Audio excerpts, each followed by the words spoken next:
The rain lashed against the Grande Hotel's floor-to-ceiling windows, each violent droplet catching the incandescent glow of the chandeliers inside. Isabella Santos, her hands subtly trembling, adjusted her black uniform for what felt like the 10th time that evening, carefully balancing a silver tray laden with crystal champagne flutes. At 24 years old, working 3 jobs to finance her nursing school tuition, she was no stranger to the opulent demands of wealthy clients. Yet, nothing had prepared her for this. The charity gala, an invitation-only affair, was undeniably the season's most exclusive event. Manhattan's elite, draped in couture and old money, mingled beneath gold-leafed ceilings, their polished laughter a counterpoint to the soft, classical strains of the string quartet. Isabella navigated through the glittering crowd, her keen green eyes scanning the room as she offered drinks to women adorned with diamonds and men whose single watches could effortlessly cover her yearly tuition. "Excuse me, miss."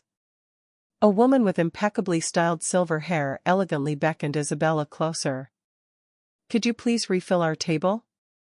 Isabella nodded, a silent acknowledgement, as she made her way toward a secluded corner where several influential guests were engrossed in discussions of multi-million-dollar business ventures and intricate political connections.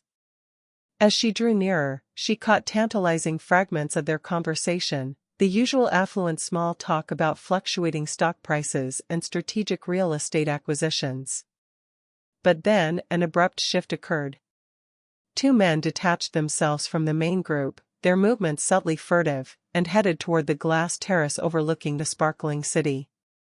Something in their guarded demeanor made Isabella instinctively pause. They spoke in hushed, almost conspiratorial tones, casting nervous glances around the room before silently sliding open the glass door to the terrace.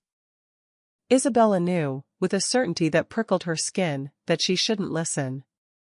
Every professional instinct screamed at her to mind her own business, to simply serve the drinks, and collect her paycheck without incident.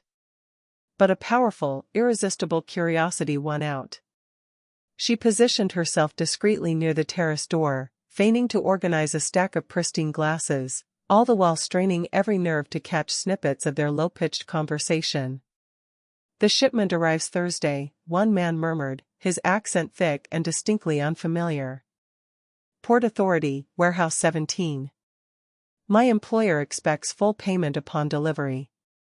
Tell Petrov he'll get his money when we verify the merchandise," the second man replied, his voice laced with a chilling coldness. "These weapons better be worth what we're paying." Isabella's blood instantly turned to ice. Weapons? They were brazenly discussing illegal arms deals, right here, in the heart of Manhattan's most prestigious charity event. Her hands began to tremble more violently, the delicate crystal glasses on her tray clinking together with a foreboding sound. She needed to escape, now.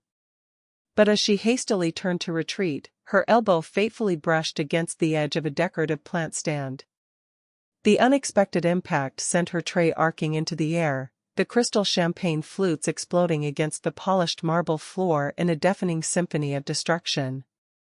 The shattering sound reverberated through the grand ballroom like a volley of gunshots, abruptly halting every conversation and causing every head to turn in unison. Isabella dropped to her knees, frantically attempting to gather the shattered pieces, her face burning with a mortifying embarrassment. But it wasn't the judgmental stares of the wealthy patrons that made her heart pound a frantic rhythm. It was the absolute, deadly silence emanating from the terrace. "I'm so sorry," she whispered, her voice barely audible, lost amidst the returning murmurs of guests who had already dismissed the incident as nothing more than clumsy help. That's when she felt it, the searing weight of someone's gaze, burning into her very soul. Isabella slowly lifted her head, her eyes sweeping across the vast room until they locked with the most intense, unyielding stare she had ever encountered. A man stood near the main entrance, tall and commandingly imposing in a perfectly tailored black suit. His dark hair was meticulously swept back, revealing a chiseled face that belonged on the cover of any high-fashion magazine, a sharp jawline, prominent high cheekbones, and eyes the color of a stormy, turbulent ocean. But it wasn't his devastating, almost unnatural beauty that stole her breath. It was the raw, undeniable authority that radiated from him, an almost palpable force. The way other guests instinctively parted and stepped aside as he moved, the hushed, deferential conversations that followed in his wake. This was no mere wealthy attendee. This was a man who commanded not just respect, but fear. Alejandro Romano had been observing the evening's intricate unfolding with a calculated, almost predatory interest. At 32, he had cultivated the lethal precision to read people, situations, and opportunities with unnerving accuracy. He had taken note of the nervous Russians huddled in clandestine discussion on his terrace. He had observed the pretty waitress, with her overly curious green eyes, listening where she absolutely shouldn't have been listening. And now, as she knelt amidst a galaxy of broken crystal, her eyes wide with terror as the full gravity of what she had overheard began to dawn on her, Alejandro made a swift, irrevocable decision, one that would indelibly alter both of their lives, forever. He advanced toward her with deliberate, purposeful strides, his expensive Italian leather shoes clicking softly against the marble floor. The crowd before him parted like waves before a ship's bow, their hushed whispers quickly fading. Security personnel, seemingly materializing from the shadows, appeared to flank him as he moved. Isabella scrambled to her feet, still clutching jagged pieces of broken glass, small cuts marring her palms where the crystal had cruelly bitten into her skin. Her mind screamed at her to run, to flee, but her legs felt like they were encased in solid cement, utterly paralyzed by fear. The man approaching her wasn't just handsome, he was dangerous. Everything about his formidable presence screamed power, absolute control, and a barely contained violence that simmered just beneath the impeccably designer clothing. Alessandro stopped a mere 3 feet away from her, close enough for her to catch the intoxicating scent of his expensive cologne, close enough to discern the cold, calculating intelligence behind those steel blue eyes. The entire ballroom seemed to collectively hold its breath.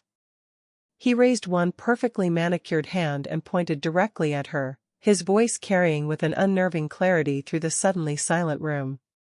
"You are mine now." The word struck Isabella like a physical blow. Around them, the wealthy elite, masters of social performance, resumed their conversations as if nothing out of the ordinary had occurred. Yet, Isabella could keenly feel the chilling undercurrent of tension, the subtle, almost imperceptible way Alejandro's security detail moved closer, the way the ballroom's grand exit suddenly seemed impossibly, terrifyingly far away. "I don't understand," she whispered, her voice barely a tremor. Alejandro's lips curved into something that was not quite a smile, a chilling, knowing expression. "You will." 2 more men in dark, anonymous suits appeared at Isabella's elbows, their grip on her arms gentle but undeniably firm. She looked around desperately, her eyes pleading for help from the other hotel staff members, but they had all mysteriously vanished, leaving her utterly alone. The wealthy patrons continued their discussions, studiously, almost defiantly, ignoring the unsettling drama unfolding in their midst. "Please," Isabella managed, her voice gaining a fragile strength. "I was just working." "I didn't mean to, I know exactly what you meant to do," Alejandro interrupted, his voice carrying the faintest trace of a rich Italian heritage. "And I know what you heard. The question now is what we do about it." Isabella's mind raced, a frantic torrent of thoughts. She could deny everything, claim she had heard nothing at all. But something in Alejandro's unblinking eyes told her, with chilling certainty, that he would see through any lie she dared to attempt. This was a man who had not merely built an empire, but had forged it on the unyielding foundation of reading people, of intuitively knowing when someone posed a genuine threat to his meticulously constructed world.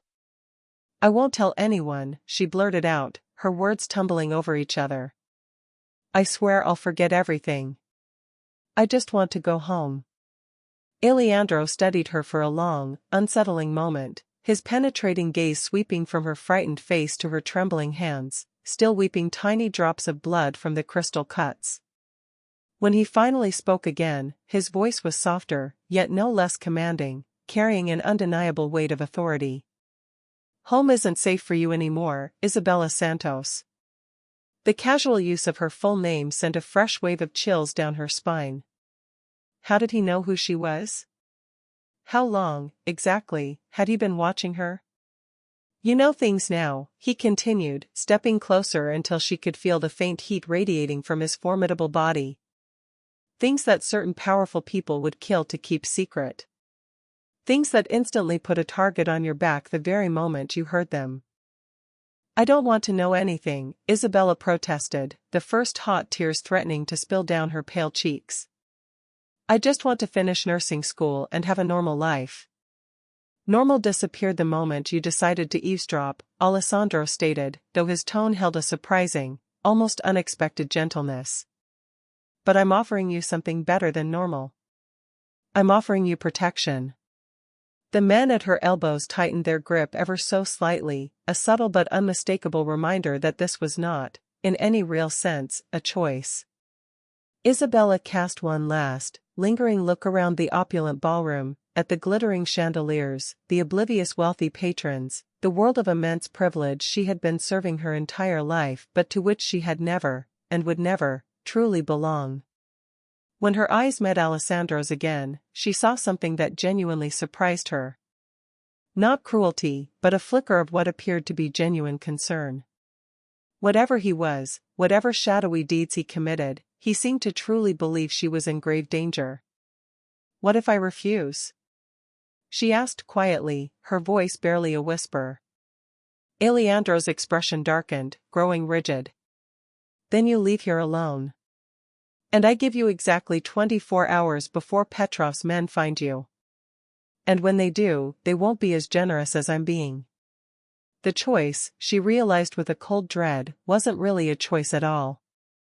Isabella nodded slowly, her fate irrevocably sealed by a fleeting moment of curiosity and a tragically broken tray of crystal. As Alessandro's men efficiently escorted her toward a discreet, private exit, she caught one final glimpse of the glittering ballroom, the world of safety and normalcy rapidly receding behind her like a fading dream. Outside, a convoy of sleek black cars waited silently in the pouring rain, their powerful engines purring with the low growl of predatory cats. Alessandro personally opened the door of the lead vehicle, his hand briefly, almost possessively, touching her lower back as she climbed inside. Welcome to my world, Isabella, he said, his voice a low rumble, as the door silently closed between them, sealing her destiny. The last thing she saw through the rain-streaked window was the golden, receding glow of the Grande Hotel, disappearing into the vast, inky night, taking her old life with it. The mansion emerged from the oppressive darkness like an impenetrable fortress, seemingly carved from solid stone and cold steel. Isabella pressed her face against the tinted window as they swept through colossal iron gates, stretching 20 feet high and topped with razor wire that gleamed like deadly ribbons in the stark security lights. The long, winding driveway curved gracefully through manicured grounds that seemed to stretch for miles, flanked by towering ancient oak trees that whispered unsettling secrets to the night wind. Welcome to the Romano estate, Alessandro's voice rumbled from beside her, carrying a subtle note of pride that seemed entirely at odds with the terrifying circumstances. Your new home. Isabella's stomach lurched violently. Asterisk, this isn't my home. Asterisk, I have an apartment in Queens. A life. Responsibilities.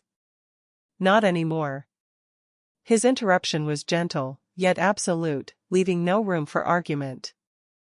That life ended the moment you heard Viktor Petrov's name mentioned tonight. Do you understand what that means? She turned to study his profile in the dim, interior light of the car. At 32, Alessandro Romano possessed a kind of dangerous magnetism, an almost hypnotic allure that could make women forget their own names. His suit remained impeccably tailored, his dark hair immaculately styled.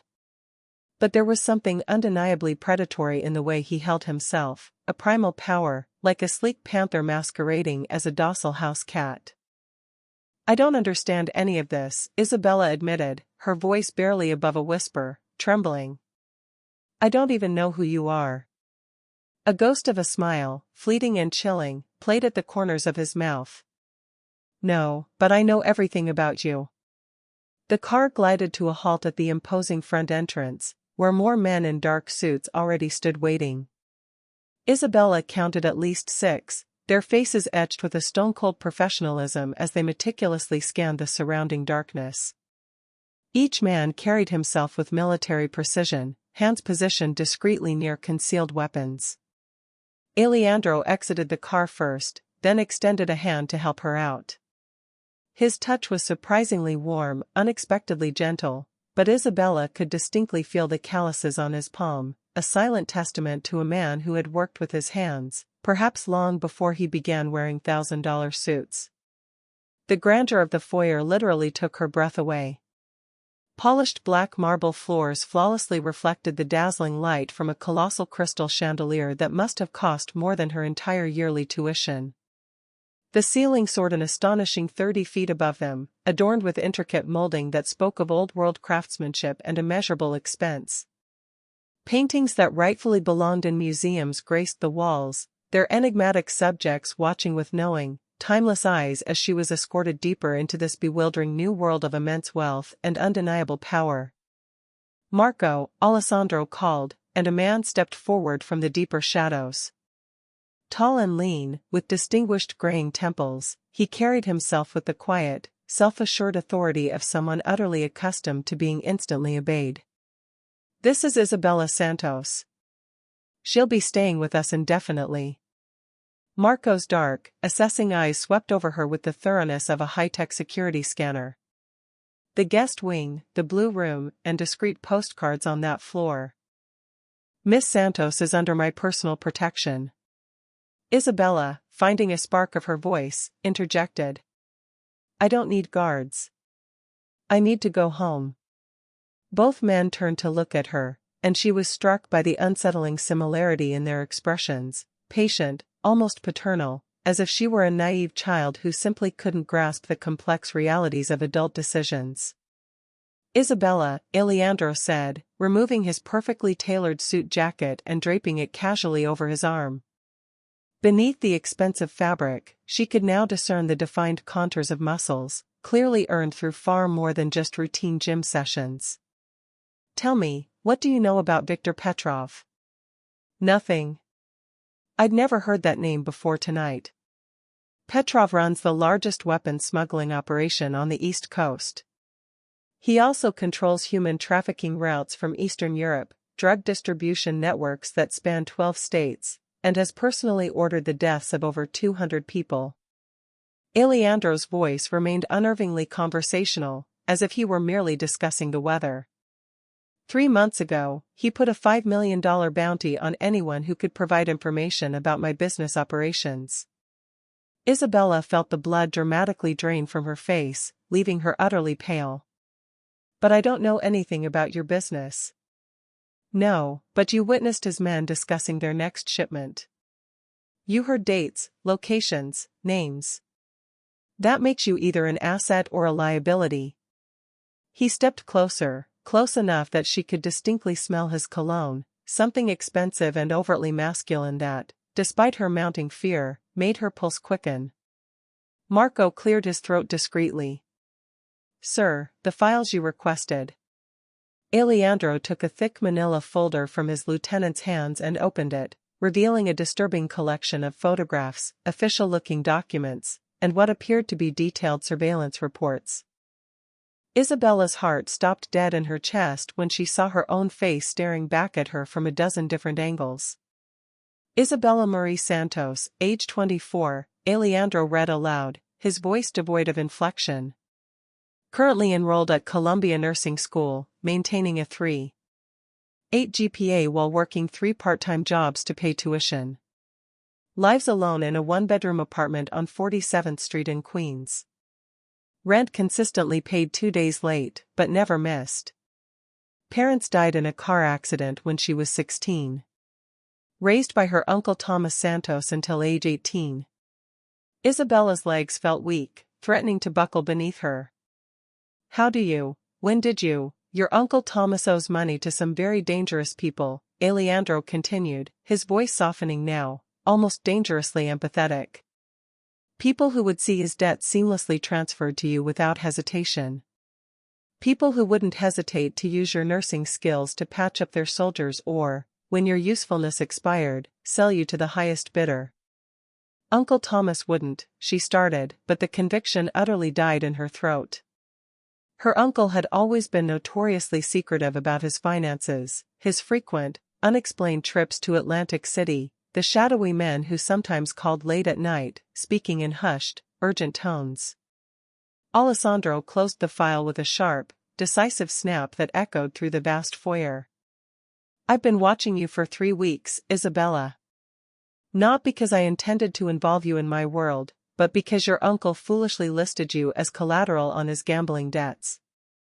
When Petrov's men started asking questions about you, I realized you needed protection, whether you wanted it or not.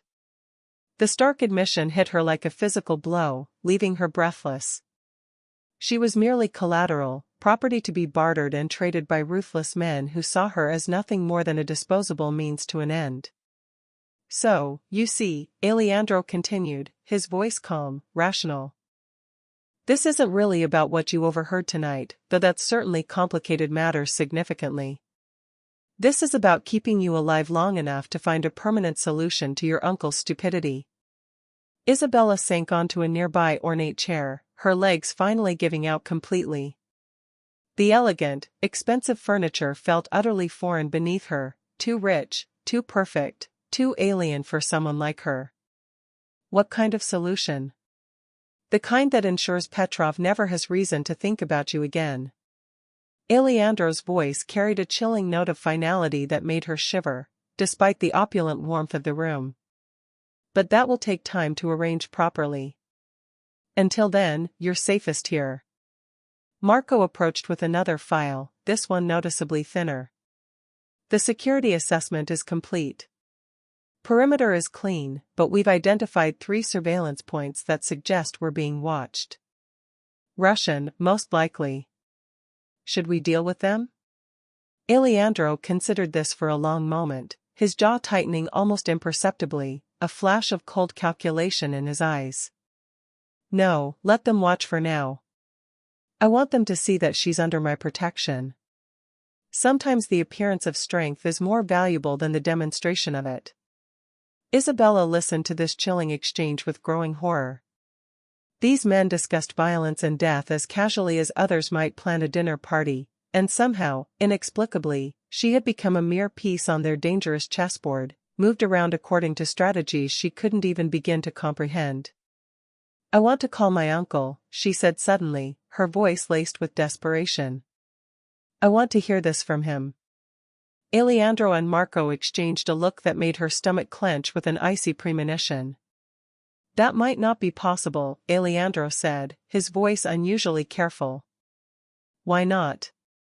Another long, agonizing pause stretched between them. Because Thomas Santos was found dead in his apartment 6 hours ago. The world abruptly tilted sideways, violently. Isabella gripped the arms of her chair, her knuckles white, as she fought desperately to remain conscious. Her uncle, difficult, secretive, frustrating Uncle Thomas, the man who had raised her after her parents' tragic death, was gone. How? She whispered, the single word torn from her throat. Professional job. Clean, quick, meant to look like a robbery. But Petrov's signature is all over it. Alejandro knelt beside her chair, his voice softer, more genuinely empathetic than she would have thought possible from a man who commanded such raw fear.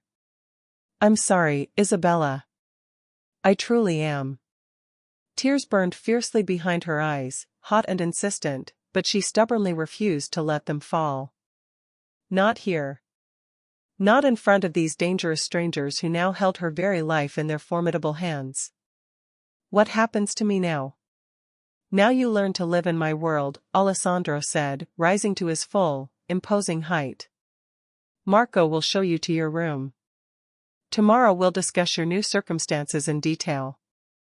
As they walked through opulent corridors lined with priceless art and silently guarded by men with concealed weapons, Isabella caught unsettling glimpses of the intricate, dangerous life she was being drawn into. Security monitors displayed every conceivable angle of the sprawling property. Communication equipment that clearly belonged in military installations hummed quietly behind locked, reinforced doors. This wasn't just a home, it was a formidable command center for an empire built on things she profoundly did not want to understand. Her room, she observed, was larger than her entire queen's apartment, tastefully decorated in calming shades of blue and silver that somehow managed to be both lavishly luxurious and surprisingly tranquil. French doors opened onto a wide balcony that overlooked meticulously manicured formal gardens, though she couldn't help but notice the discreet placement of more security personnel subtly positioned among the landscaping. "The closet has been stocked with appropriate clothing," Marco informed her, his voice clipped and efficient. "Meals are served in the dining room at 8, 1, and 7. You're free to move about the house and grounds, but please understand that leaving the property without escort is strictly not permitted." "For how long?" Marco's expression softened slightly, a rare display of empathy.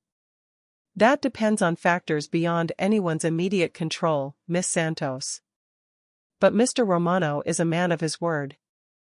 If he says you're under his protection, you are alone at last." Isabella walked to the window and gazed out at the sprawling, beautifully lit grounds. Somewhere beyond those impossibly high walls, people who wanted to hurt her were watching, waiting. Her old life, her apartment, her nursing job, her cherished dreams of becoming a nurse, now felt like something that had happened to an entirely different person. Eleandro Romano had, without a doubt, saved her life tonight. But in doing so, he had also unequivocally claimed ownership of it. The question that would inevitably haunt her dreams was chillingly simple. In a world where everyone was either predator or prey, which was she becoming? Isabella awoke to the gentle, rhythmic sound of crystal clinking against fine china, mingled with the soft murmur of conversations echoing through the vast, marble corridors. For a fleeting moment, a disorienting cloud obscured her thoughts. The silk sheets felt impossibly smooth, the ceiling inordinately high, and the morning light filtered through unfamiliar, expansive windows. Then, reality crashed back with brutal, unyielding clarity. Uncle Thomas was dead. Her old life was irrevocably gone. She was now a prisoner in Eleandro Romano's world, meticulously disguised as a protected guest. The closet Marco had mentioned was, indeed, impeccably stocked with clothes that likely cost more than her monthly rent. Designer dresses hung gracefully beside tailored blazers, while drawers revealed an array of luxurious lingerie made from fabrics she couldn't even begin to name. Every single piece was precisely her size, which should have been comforting, but instead felt profoundly unsettling. How long had they been watching her? How much did they truly know? Isabella selected the simplest outfit she could find, dark jeans that probably retailed for $500 and a cashmere sweater that felt like pure heaven against her skin. The ornate mirror reflected a stranger back at her, someone who looked, uncannily, as though she belonged perfectly in this opulent world of wealth and inherent danger. But appearances, she was rapidly learning, were often nothing more than meticulously crafted lies wrapped in expensive packaging. Breakfast was served in a dining room easily capable of seating 20, though only 2 places were set at the far end of a massive mahogany table. Alessandro already sat there, engrossed in what appeared to be complex financial reports. His dark hair, still damp from a shower, was impeccably styled, and he wore a crisp white shirt that strikingly emphasized the olive tone of his skin. He looked up the moment she entered, his steel blue eyes assessing her with an intensity that immediately made her pulse quicken. "Good morning, Isabella. I trust you slept well." She hadn't slept at all, a tormenting night spent staring into the unfamiliar darkness, but admitting that felt like a dangerous display of weakness. "Well enough, considering the circumstances." "Of course. Please sit." He gestured toward the chair across from him, where a selection of fresh fruit, delicate pastries, and steaming coffee waited on bone china that likely cost more than all her nursing textbooks combined.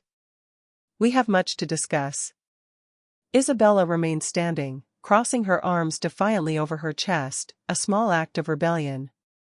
I want to go home. This is kidnapping, Mr. Romano. I don't care what danger you think I'm in. I won't be held prisoner here like some kind of trophy. Alejandro slowly, deliberately, set down his papers, his expression subtly shifting from that of a polite, solicitous host to something far more dangerous, an almost imperceptible tightening around his eyes. Kidnapping? He rose from his chair, moving around the polished table with the predatory grace of a hunter. Is that what you truly think this is? What else would you call it? You took me from my job, brought me here against my will, and now you're telling me I can't leave. That sounds exactly like kidnapping to me. He stopped mere inches away from her, close enough that she could feel the radiating heat from his body, close enough to inhale the expensive cologne that clung to his skin. Very well. You want to leave? The door is right there. He pointed toward the grand dining room entrance. Walk out. Get in your car. Oh, wait. You don't have one here. Call a taxi. Except your phone was destroyed for security reasons. Flag down a passing motorist on a private road that sees no traffic, Alessandro continued, his tone dry, painting a picture of utter futility. Isabella's confidence, once a defiant spark, wavered in the face of his unyielding logic, yet she refused to surrender. I'll find a way, she insisted, her voice tighter than she intended. I'm sure you will. And approximately 6 hours after you leave this property, Viktor Petrov's men will find you. They'll torture you for information about what you heard at the gala, then they'll sell you to human traffickers who specialize in young women with medical training. If you're very lucky, they'll kill you quickly when they're done with you. The casual, almost detached way he described her potential horrific fate made her stomach churn with a cold dread. You're trying to scare me. I'm trying to save your life. Alessandro's voice softened almost imperceptibly, a momentary crack in his hardened facade. Isabella, I know this isn't the life you chose, but the moment you overheard that conversation, your choices became very limited. You can stay here under my protection and learn to navigate this world. Or you can leave and face certain death. She sank into the plush chair, the fight draining out of her like sand through an hourglass. This isn't fair. No, it's not. Alessandro returned to his seat, picking up an antique silver coffee service and pouring a fresh cup. Very little about my world is fair, but it's the reality we're both living in now. The coffee was perfect, rich, aromatic, probably imported from some exotic, far-flung location she'd never heard of. Isabella found herself wondering, with a strange melancholy, if she'd ever be able to drink normal coffee again without remembering this chilling moment. What happens now? Now you learn about my business, about the people who work for me, about the rules that keep everyone alive. Alessandro leaned back in his chair, studying her with those piercing, unreadable eyes. But first, you eat. You've lost weight since we brought you here, and that's unacceptable. Isabella looked down at the untouched feast before her. The fruit was perfectly arranged, a vibrant still life, and the pastries were golden and flaky, but her appetite had vanished the moment she learned about her uncle's death. I'm not hungry. That wasn't a request. The steel returned to his voice, sharper and colder than before. You're under my protection, which means your well-being is my responsibility. You will eat, you will sleep, and you will take care of yourself. Understood? His authoritative tone, brooking no argument, sparked her temper once more. I'm not a child or a pet. You can't just order me around, can you? Alessandro's smile was sharp as a blade, a dangerous glint in his eyes. Look around you, Isabella. This is my house, my rules, my world. Everything here exists because I allow it to exist, including you. Before she could respond, Marco entered the grand dining room, a phone clutched in his hand. Sir, urgent call from the port. The Russians made a move on Warehouse 7. Alessandro's entire demeanor changed in an instant. The polite, if demanding, host vanished, and in his place emerged the dangerous, calculating crime lord. Casualties: 3 wounded, none killed. They retreated when our reinforcements arrived, but they took photographs of our inventory. Son of a... Alessandro stood abruptly, his breakfast forgotten, his focus now razor-sharp. Double the security on all warehouses. I want a full report in an hour. Already in progress, sir. As Marco left, Alessandro turned back to Isabella, who had been listening to this exchange with growing horror. This was real. The violence, the danger, the constant, simmering threat of war between criminal organizations. It was all terrifyingly real, and she was trapped, irrevocably, in the middle of it. I have to go handle this, Alessandro said, his voice surprisingly gentler than before. But I want you to understand something. What just happened? That's why you can't leave. Petrov is escalating, testing my defenses. Every move he makes puts you in more danger. Isabella watched him prepare to leave, a stark transformation before her eyes. He checked his weapon, straightened his tie with precise movements, morphing from a man having breakfast into a commanding general preparing for battle. How do you live like this? Always looking over your shoulder, never knowing who to trust. Alessandro paused at the doorway, his expression unreadable, shrouded in shadow. You learn to trust very few people, and you protect what matters most with everything you have. What matters most to you? He studied her for a long moment, something subtle shifting in the depths of his eyes. Family, loyalty, the people who depend on me to keep them safe. After he left, Isabella sat alone in the opulent dining room, surrounded by luxury that felt more like a gilded cage with each passing moment. She picked at the fruit, forcing herself to eat despite her churning stomach. Alessandro was right. She needed to maintain her strength if she was going to survive this. The house felt different with Alessandro gone, quieter, yes, but also undeniably more tense. She could sense the increased security, the way staff members moved with a heightened alertness. Through the windows, she glimpsed more men patrolling the sprawling grounds, their weapons no longer concealed but openly displayed. Isabella spent the morning exploring the vast house, testing the boundaries of her gilded imprisonment. The library contained thousands of books, many in Italian, all organized with an almost military precision. The kitchen was a temple to culinary arts, staffed by people who treated her with polite deference, yet watched her every move with subtle vigilance. The garden was beautiful, meticulously manicured, but surrounded by high walls topped with an array of surveillance equipment.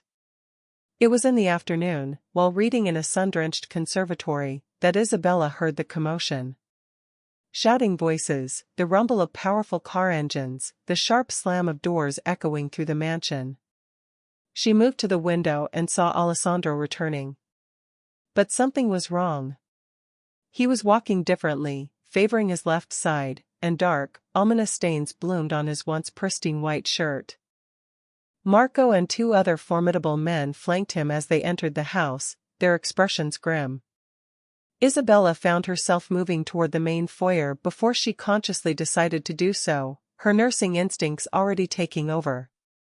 "Sir, you need medical attention," Marco was saying urgently as they climbed the grand staircase. "It's just a graze. I'll be fine. With respect, you're bleeding all over the carpet."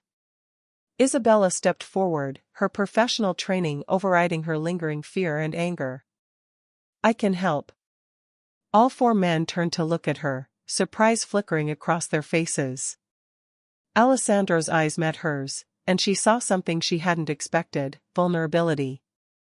Beneath all that power and imposing authority, he was, at that moment, just a man who was hurt and trying desperately not to show it. "You don't have to," he began, a flicker of protest in his voice. "Yes, I do."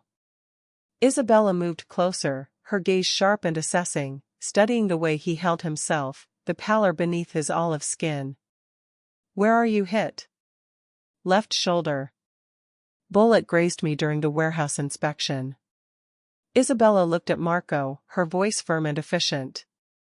I need medical supplies. Antiseptic, gauze, surgical thread if you have it. The medical kit is in his office, Marco replied, already moving with practiced speed. Bring it to his room, and I'll need clean towels, hot water, and good lighting. As they helped Alessandro to his private quarters, Isabella felt a strange, profound shift inside her. For the first time since arriving at the mansion, she wasn't merely a prisoner or a burden. She was needed, useful, doing something she was trained for, something she excelled at. Alessandro's bedroom was as lavishly luxurious as the rest of the house, but she barely registered the expensive furnishings, the silk drapes, or the ornate ceiling. Her focus was entirely on the man sitting on the edge of the bed, struggling to remove his ruined, blood-stained shirt without jarring his injured shoulder. Let me, Isabella said softly, moving to help him. Their eyes met as she carefully peeled the fabric away from the raw wound, and Isabella felt something electric pass between them, a silent current of awareness. This close, she could see the faint flecks of gray in his intense blue eyes, the small, intriguing scar along his jawline, the way his breath hitched almost imperceptibly when her fingers accidentally brushed against undamaged skin. Thank you, he said quietly, his voice a low rumble. Don't thank me yet. This is going to hurt. As Isabella began cleaning the wound, Alessandro remained perfectly still, a testament to his iron will, though she could see the tension in his jaw, the white-knuckled grip of his hands on the edge of the bed. When she began stitching, he finally spoke, his voice tight. You don't have to do this. Marco could have called a doctor. A doctor who would ask questions, report a gunshot wound. Isabella concentrated on her work, trying to ignore how close they were, how intensely intimate this felt.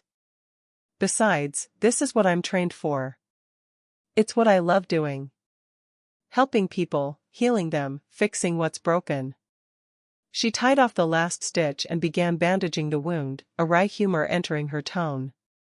Even when they'd been shot doing illegal things in warehouses they probably shouldn't own. Alessandro's laugh was soft and unexpected, a genuine, rich sound. Fair point. As Isabella finished her work, their eyes met again, and this time neither looked away. The room seemed to shrink around them, filled with unspoken tension and a myriad of new possibilities. Isabella found herself studying the strong, defined line of his jaw, the way his dark hair fell across his forehead, the raw strength evident in his hands.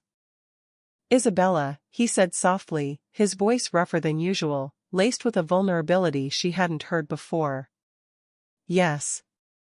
I'm sorry about your uncle.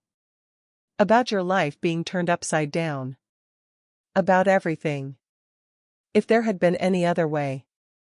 She pressed her fingers gently against his lips, silencing his words. Don't apologize for saving my life, even if you destroyed it in the process. Alessandro caught her hand, pressing it against his cheek, his skin warm against her palm. I won't let anything happen to you. I promise.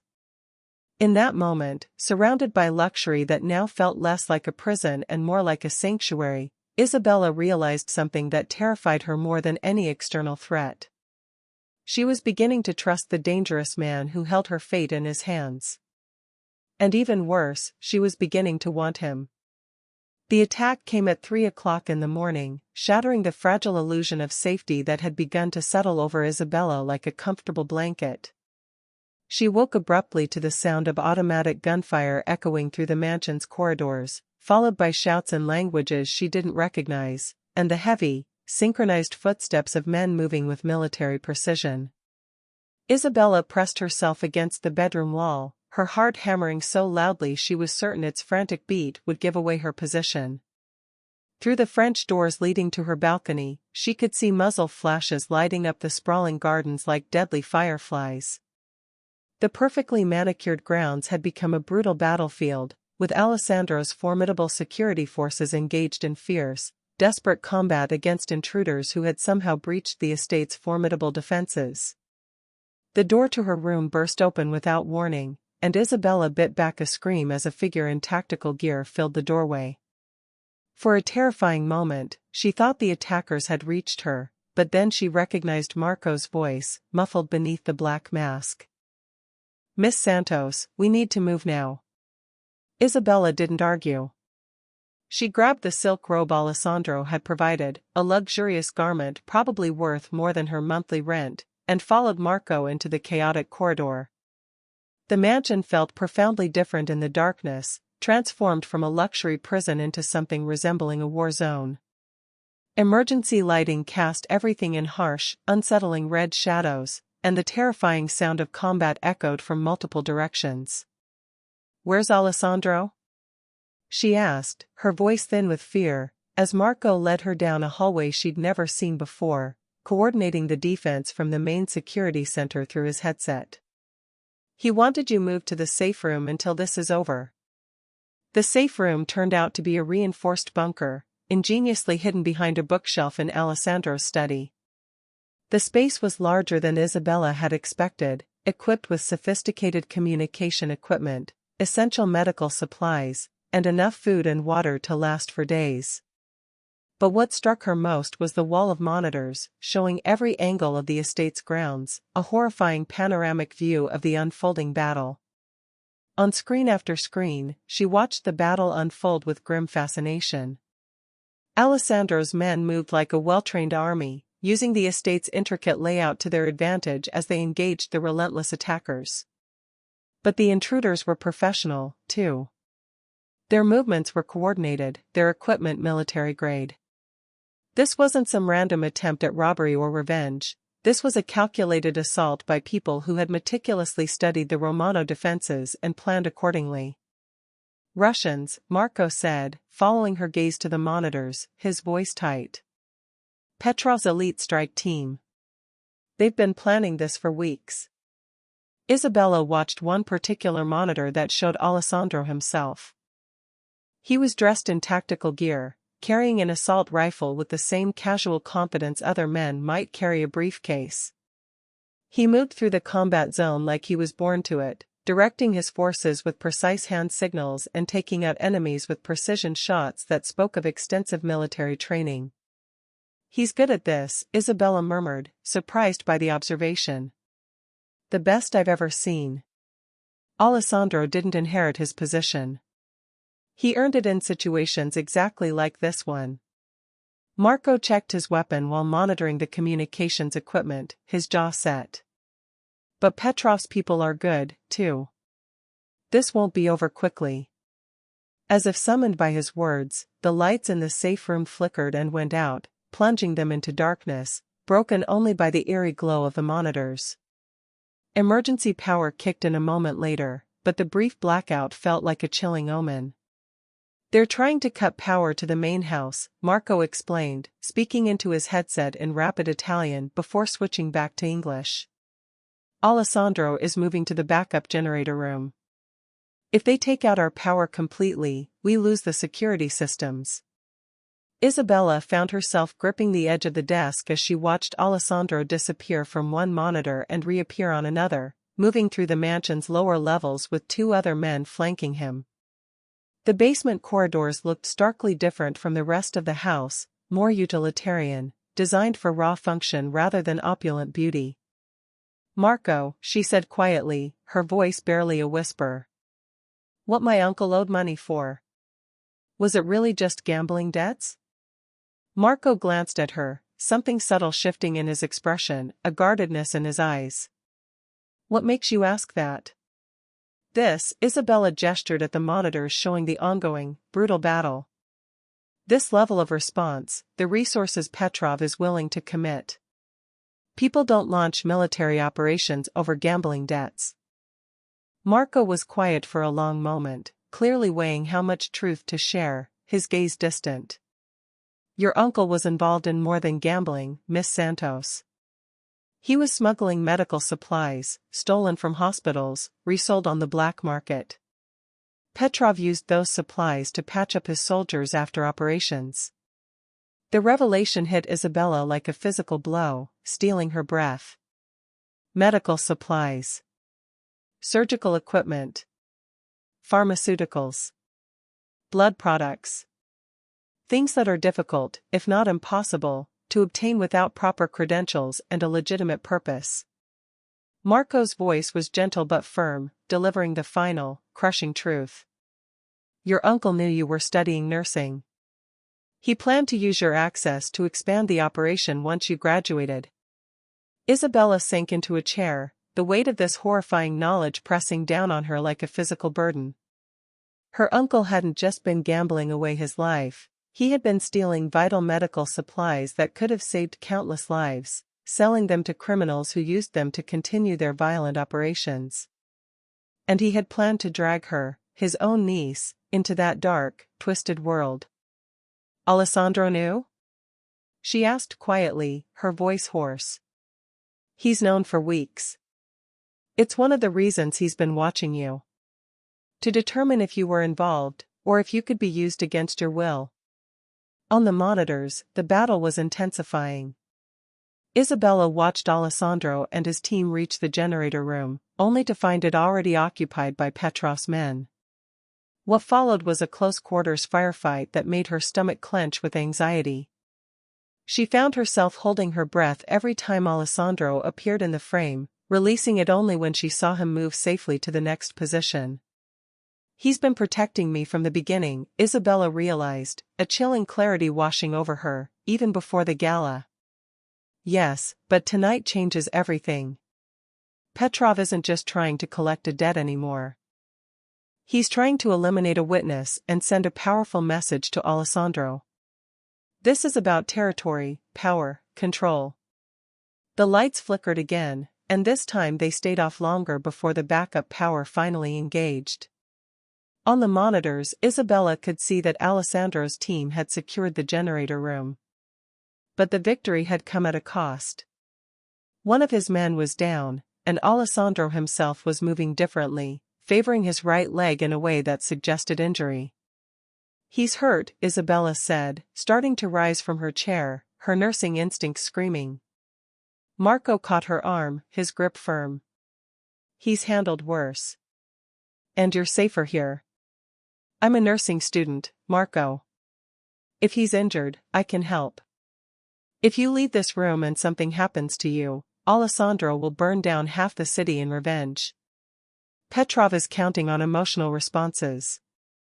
Don't give him what he wants.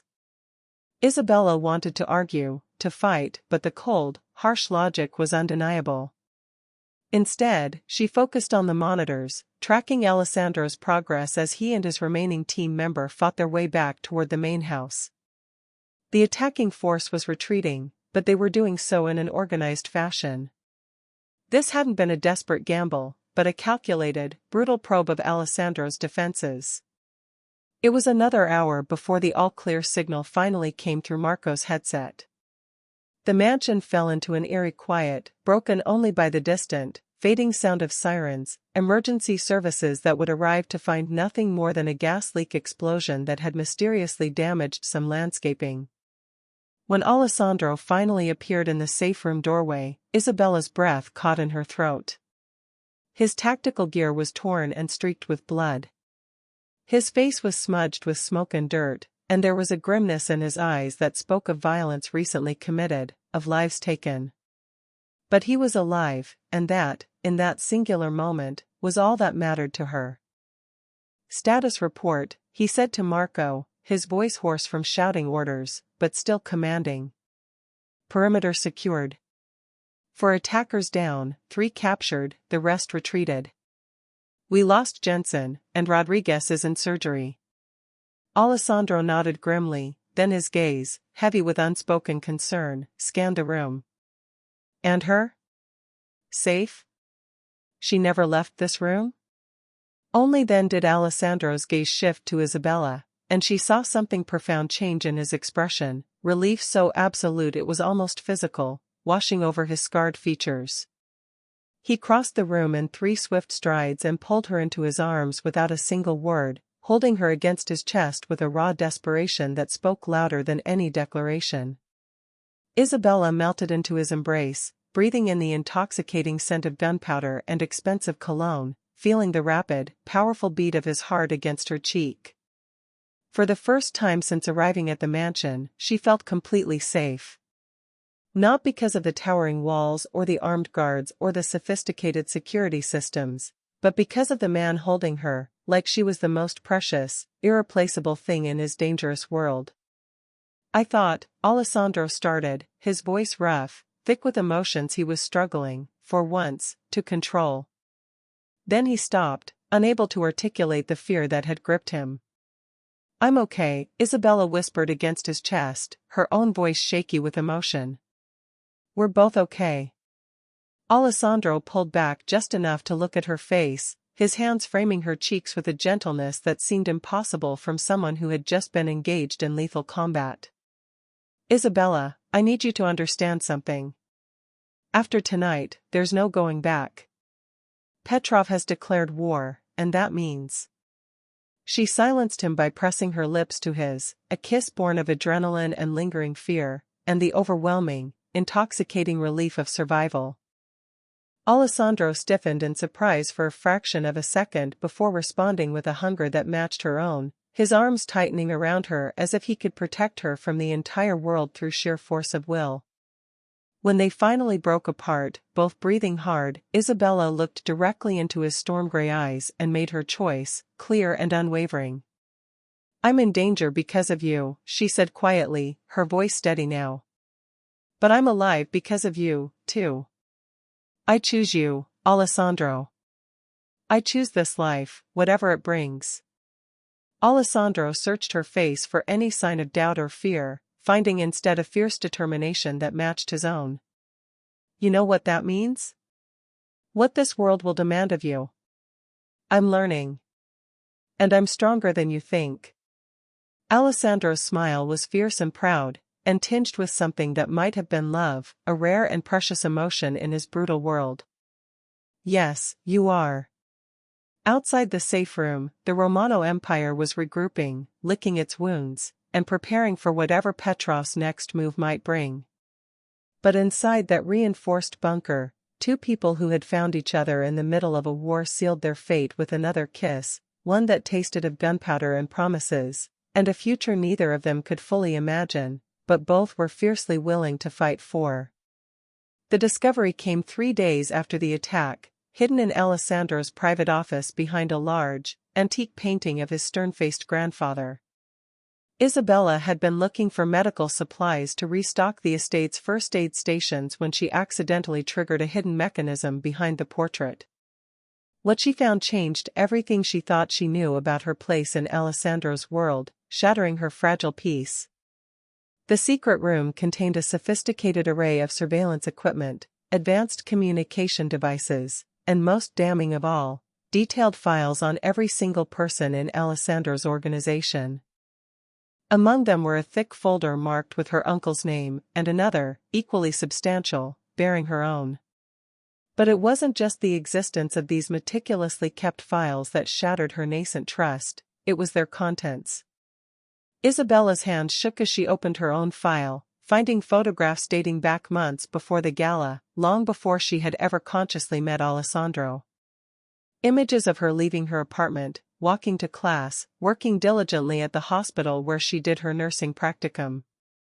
Someone had been documenting her entire life with methodical, chilling precision, creating a comprehensive profile that included her class schedules, work patterns, and even her favorite coffee shop. But it was the notation in Alessandro's own distinct handwriting that made her blood run cold, a sudden, icy shock to her system, * potential asset. Nursing background useful for medical operations. Uncle's debts provide leverage. Approach with caution. Asset. She had been nothing more than a useful tool, a carefully calculated resource, from the very beginning. The sudden sound of footsteps in the corridor sent Isabella scrambling to replace everything exactly as she'd found it, but she wasn't fast enough. Alessandro appeared in the doorway of his office just as she was closing her file, his expression shifting from surprise to a weary understanding as he realized what she had discovered. "Isabella."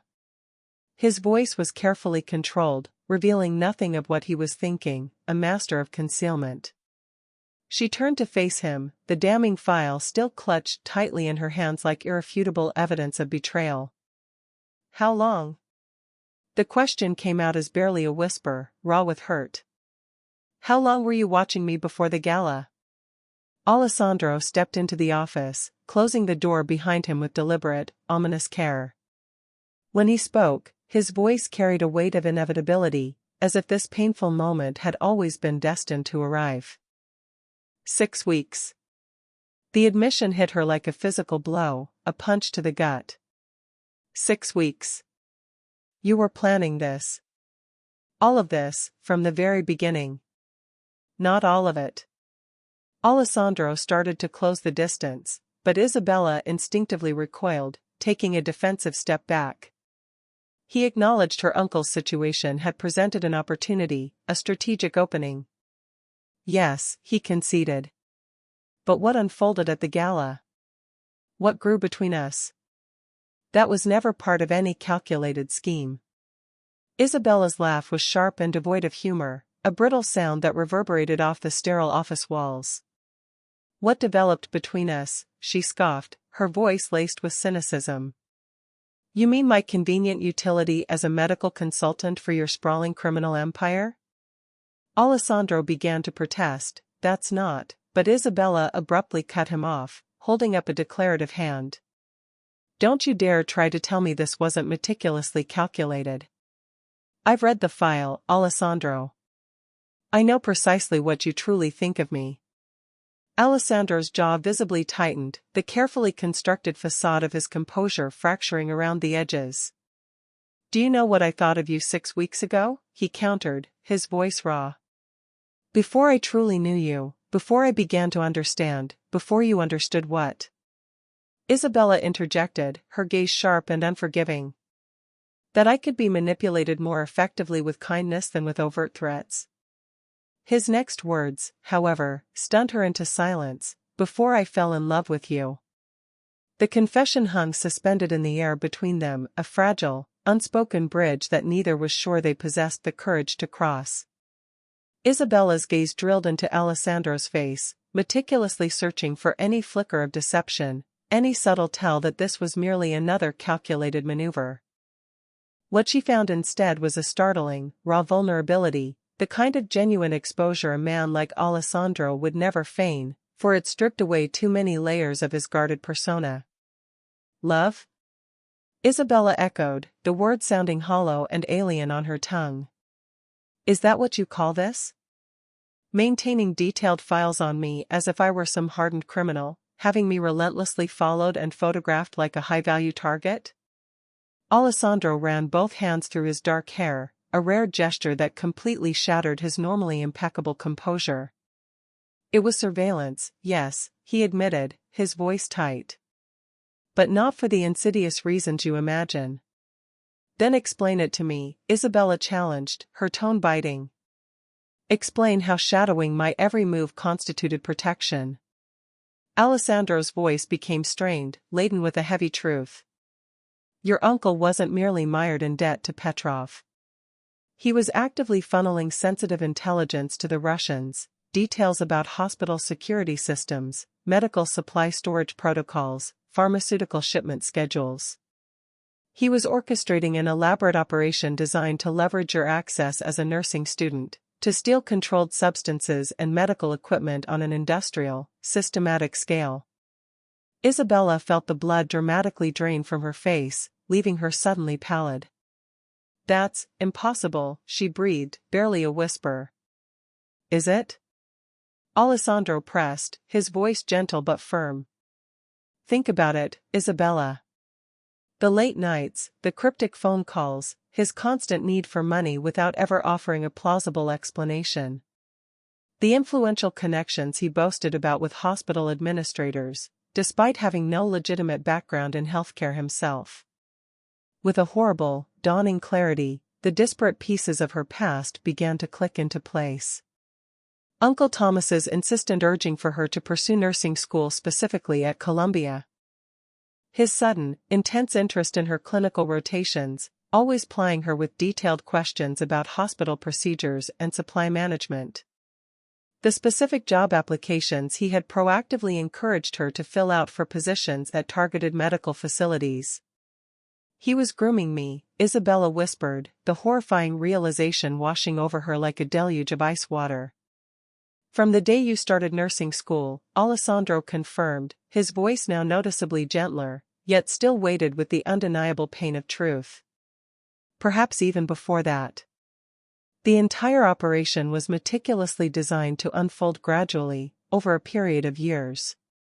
By the time you finally understood what was truly happening, you would have been too inextricably entangled to ever escape. Isabella sank heavily into the nearest chair, her legs suddenly refusing to bear her weight. Every belief she had ever held about her relationship with her uncle, about her own life choices and heartfelt aspirations, shattered into fragments, revealed as nothing more than a meticulously constructed lie. "How did you know?" she asked quietly, her voice fragile. Marco uncovered the connection during routine intelligence gathering related to Petrov's expanding operations, Alessandro explained. "We've been tracking medical supply theft rings for months. They're becoming an increasingly lucrative revenue stream for organized crime.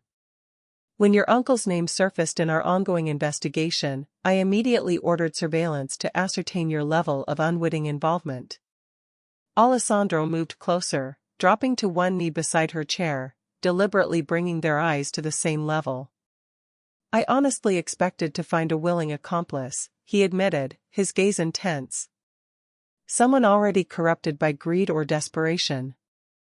What I discovered instead was a woman tirelessly working 3 jobs to pay for school, selflessly volunteering at free clinics, a woman completely, utterly innocent of her uncle's monstrous schemes." "So, you decided to use me anyway," Isabella concluded, a flicker of renewed bitterness. "No," Alessandro countered, his voice firm, "I decided to protect you." His eyes locked with hers, and in their depths, she saw an undeniable reflection of the truth. The surveillance was strictly to determine when and precisely how Petrov would attempt to activate his network. "My plan was to neutralize the entire threat and extract you from danger long before you ever even knew it existed." Isabella desperately wanted to believe him, yet trust now felt like an exorbitant luxury she simply couldn't afford. "And the gala," she pressed, "that was just a coincidence?" Alessandro remained silent for a long, heavy moment before finally answering. "The gala was intended purely as reconnaissance. I was scheduled to meet with contacts there, to gather more critical information about Petrov's timeline.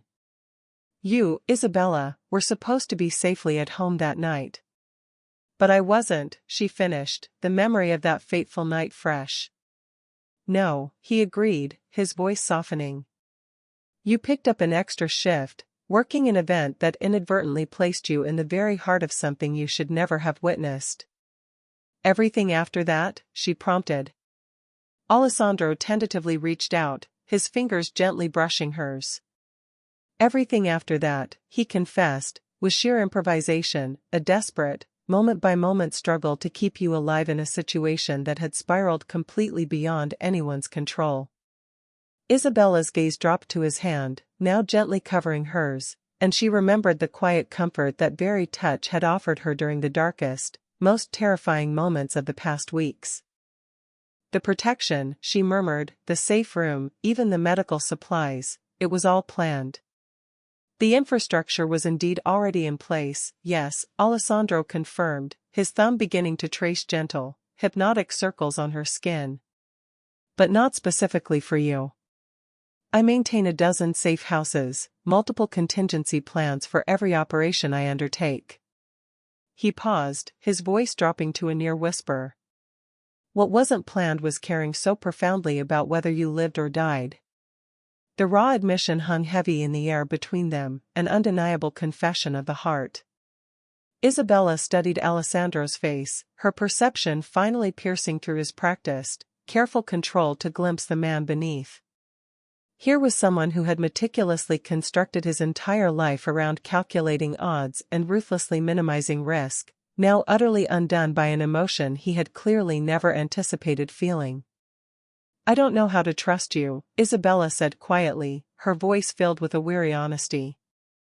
I don't know how to separate what's genuinely real from what's another calculated manipulation.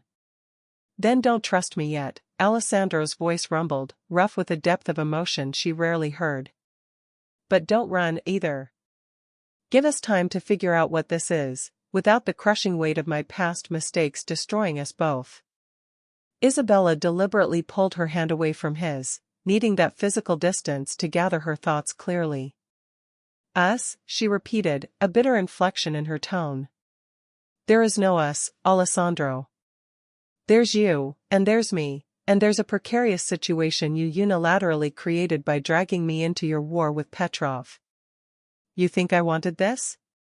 Alessandro retorted, rising abruptly from his kneeling position, his carefully maintained control finally snapping under the strain. You think I wanted to fall in love with someone I was meant to protect from a safe distance? Someone whose very existence now places my entire organization at risk? Then let me go, Isabella pleaded, a desperate whisper. I can't. The words tore from him, raw and desperate. Even if I wanted to, which I don't, it's far too late. Petrov knows about you now. He knows you matter to me. Releasing you would be tantamount to signing your death warrant. Isabella also rose, pacing restlessly to the large window that offered a sweeping view of the estate's meticulously manicured gardens.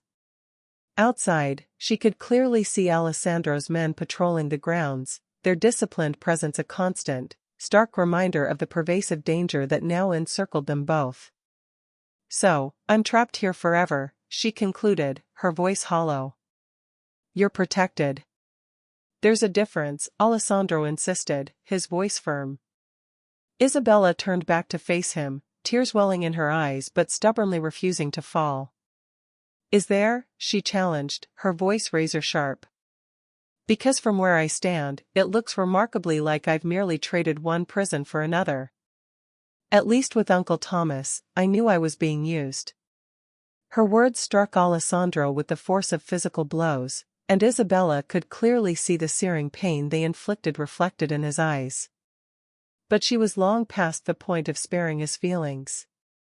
Her entire existence had been meticulously built upon a foundation of lies and manipulations, and she was utterly exhausted by the pretense. I need time, she stated finally, her voice imbued with quiet resolve. I need space to process all of this, without you constantly watching my every move, analyzing my reactions, and planning your next calculated approach.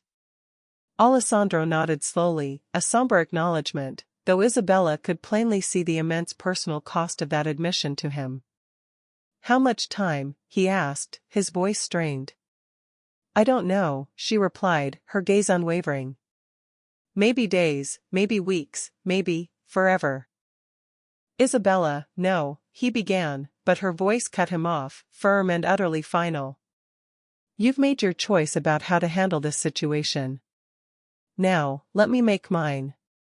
Alessandro stared at her for a long, intense moment, and Isabella could almost visualize the intricate gears turning in his mind, weighing options, calculating potential responses, the strategic mindset that had unfailingly kept him alive in a world of perpetual danger reasserting itself. When he finally spoke again, his voice had reverted to the carefully controlled, dispassionate tone she remembered from their very first meeting. Very well, he conceded, a hint of steel in his voice. But you will remain on the estate grounds. The underlying threat from Petrov hasn't changed, regardless of your personal feelings about my methods.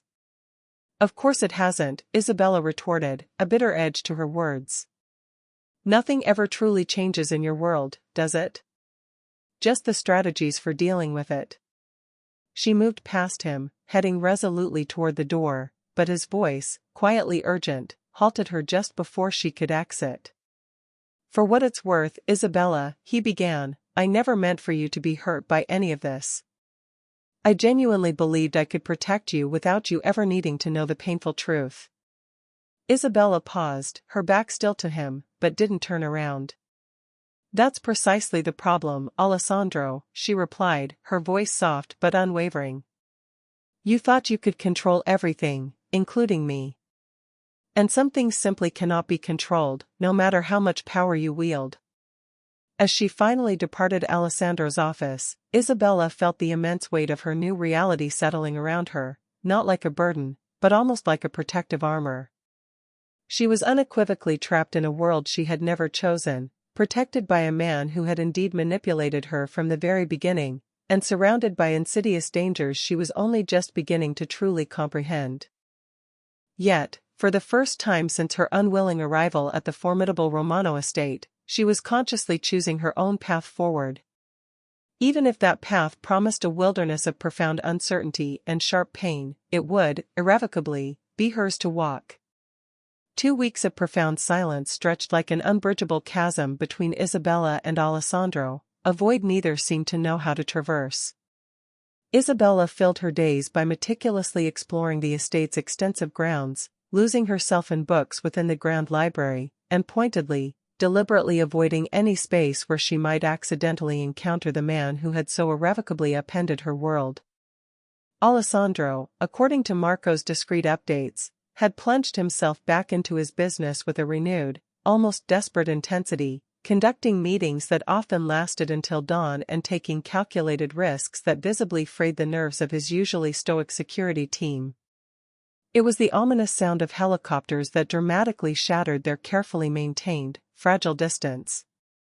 Isabella looked up sharply from her book as the rhythmic, powerful thrum of rotor blades began to fill the air directly above the estate. Through the panoramic conservatory windows, she watched, transfixed, as 3 sleek black helicopters circled the sprawling property before finally descending onto the mansion's expansive lawn. Men in full tactical gear poured out of the aircraft. But these, she instantly realized, were not Alessandro's familiar soldiers.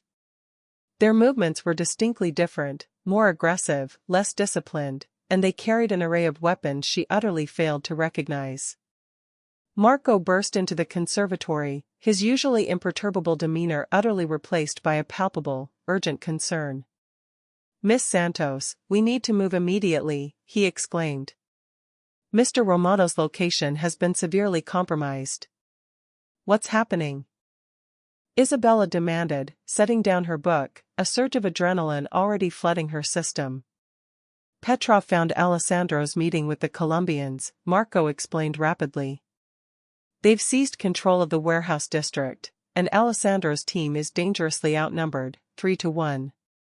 Marco was already in motion, striding purposefully toward the door, speaking rapidly into his headset. "He's requesting immediate backup, but our current response time places him at serious, imminent risk."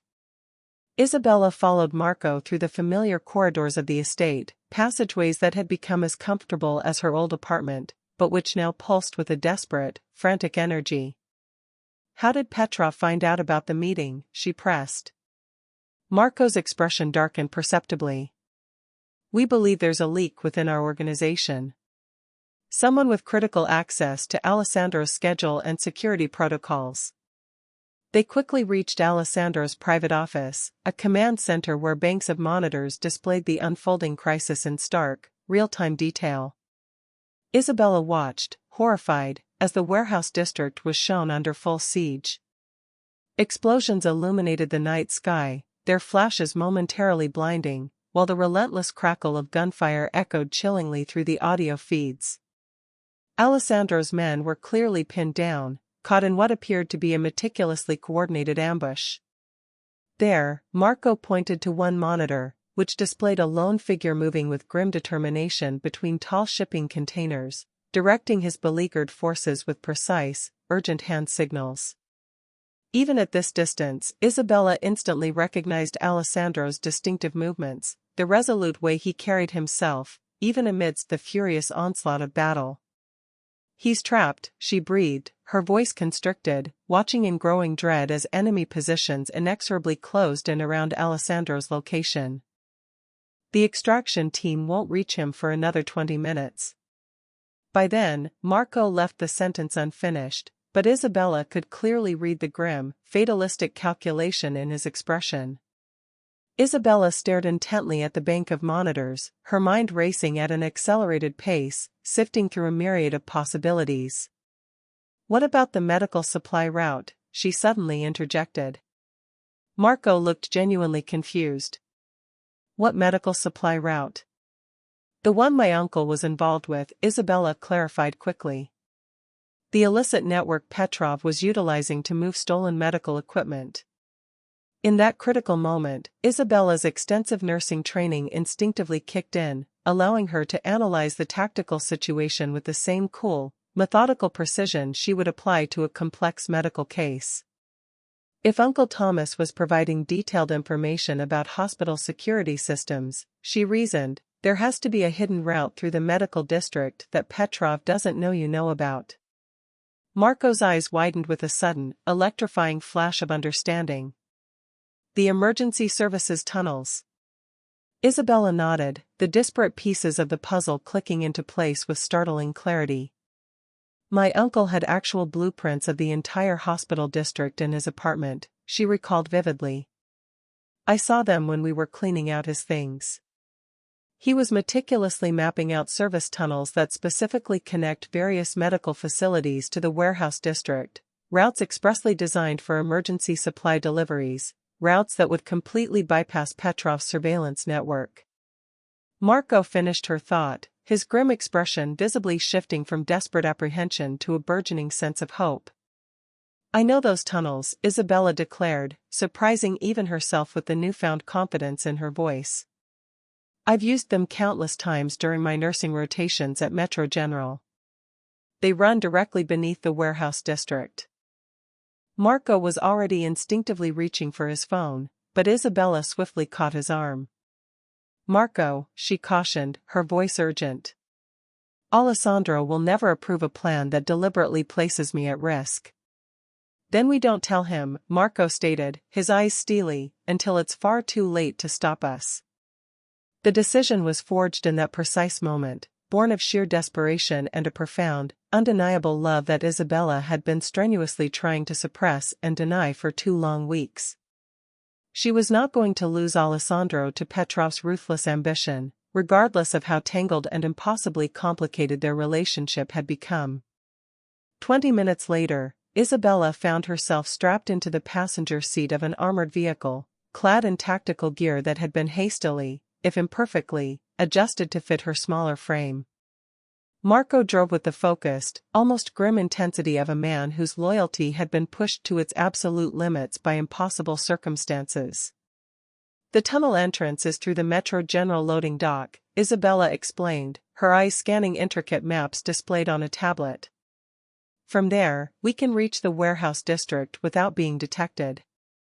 "But we'll be going in blind," Marco noted gravely. "No communication with Alessandro's team until we're in position." "And if Petrov's men have found the tunnels?" Isabella asked, checking the meticulously stocked medical kit she had adamantly insisted on bringing. "Then we improvise," Marco stated simply, his jaw set. The Metro General loading dock was largely deserted, save for a skeleton crew of night shift maintenance workers who, surprisingly, recognized Isabella from her previous rotations. A few carefully crafted lies about the urgent delivery of emergency medical supplies swiftly granted them access to the service tunnels, without a single probing question. The tunnels were precisely as Isabella remembered them, utilitarian concrete passages, tightly lined with a spaghetti-like network of pipes and electrical conduits. While wide enough for maintenance vehicles, they felt cramped and claustrophobic for tactical movement.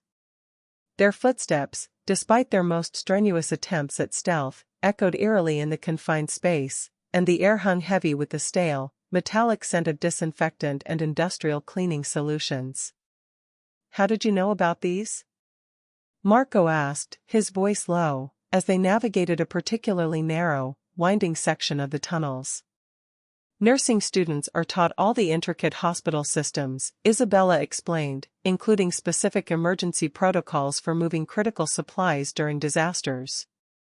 These tunnels connect every major medical facility in the district, designed to ensure continuity of care, even during catastrophic infrastructure failures. They moved in a focused, tense silence for another 10 minutes before Isabella abruptly held up her hand, signaling an immediate halt to their forward progress.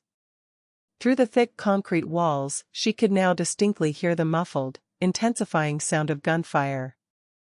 "We are directly under the warehouse district now," she whispered, her eyes closed for a moment as she consulted her internal, mental map of the complex tunnel system. "There should be an access point approximately 50 meters ahead that connects directly to the warehouse basement levels." Marco nodded, then spoke quietly into his headset. "Base, this is Marco. We're in position for extraction support. What's Alessandro's current location?" The response crackled urgently through their earpieces. "Warehouse 7, main floor. Pinned down behind shipping containers. Enemy forces have him completely surrounded. ETA for backup still 15 minutes. Isabella felt her heart clench painfully in her chest as she vividly imagined Alessandro, trapped, outnumbered, and fighting desperately for his life, while she moved in relative safety through the silent tunnels beneath his very feet. The woman who had so vehemently avoided him for the past 2 weeks suddenly found herself utterly unable to bear the desolate thought of a world without him in it. "Marco, I need you to understand something," she said quietly, her voice imbued with a newfound clarity, as they approached the critical access point. "Whatever unfolds up there, whatever Alessandro and I manage to work out between us afterward, I choose this. I choose him. I choose this life." Marco studied her face intently in the dim, flickering tunnel lighting, and saw something there, a fierce, unwavering resolve, that made him nod with a rare, satisfied expression. "He's going to be absolutely furious that we brought you into combat," Marco warned softly. "Let him be furious," Isabella countered, a fierce glint in her eyes. "He can yell at me to his heart's content, once we get him out of there alive."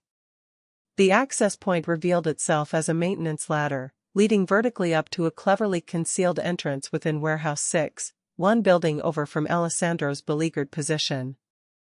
Isabella ascended first, surprisingly agile, employing skills she had honed during countless nursing school emergency drills.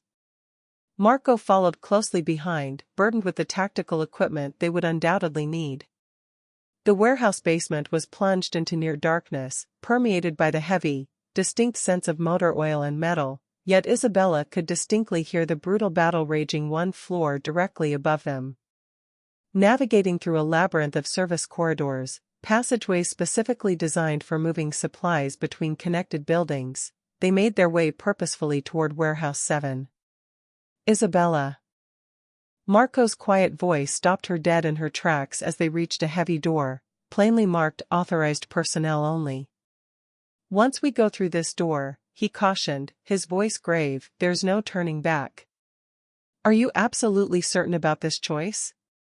Isabella's mind flashed with images: Alessandro's raw, vulnerable face when he had confessed his love, the protective strength of his embrace during the initial attack on the estate, the unexpected, careful gentleness in his hands when he touched her, despite the undeniable violence those same hands were capable of. "I've never been more certain of anything in my life," she affirmed, her gaze unwavering. Marco pushed open the heavy door, revealing a concrete staircase that spiraled upwards to the main warehouse floor. Above them, the cacophony of relentless gunfire was punctuated by guttural shouts in multiple languages and the jarring crash of metal against concrete. "Stay close," Marco commanded, his voice low and urgent. "Stay low. And when I give the signal, run directly toward Alessandro's position. Don't stop for anything." Isabella nodded, her medical training instinctively taking over as adrenaline sharpened her focus to a laser intensity. She was no longer the terrified woman who had been unwillingly snatched from the Gala. She was now someone who had consciously chosen her perilous path, with full, unwavering knowledge of the profound consequences. As they ascended the staircase toward the deafening battle above, Isabella felt the last vestiges of her resistance to Alessandro's dangerous world simply fall away. She wasn't being dragged, unwillingly, into his life of violence and danger. She was diving in, willingly, completely, irrevocably, because some choices, once made with a full heart and clear eyes, fundamentally altered everything that came after.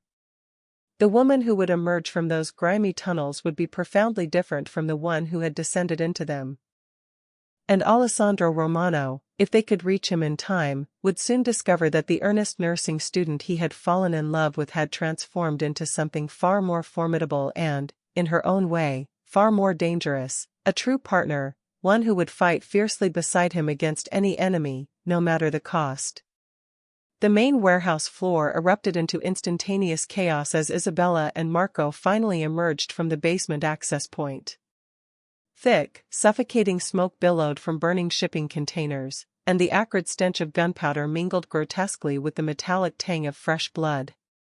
Through the choking haze, Isabella could discern Alessandro's position, a desperate, defensive cluster of his men huddled behind overturned crates near the far wall, now dangerously surrounded by Petrov's relentlessly advancing forces. "Isabella, what the hell are you doing here?" Alessandro's voice crackled through Marco's radio, a raw mix of fury and sheer terror warring in his tone as his eyes locked onto them across the brutal battlefield. "Saving your stubborn ass." Isabella shot back, snatching the radio from Marco before he could intervene. "We found a way out through the medical tunnels, but we need to reach you first." "Absolutely not. You get back underground." His words were violently cut off by a deafening explosion that shook the entire building to its foundations as Petrov's men unleashed a volley of grenades directly toward Alessandro's position. Isabella watched in paralyzing horror as a rain of debris erupted and showered down around the shipping containers. And for several heart-stopping moments, only a terrifying silence emanated from Alessandro's radio. "Alessandro!"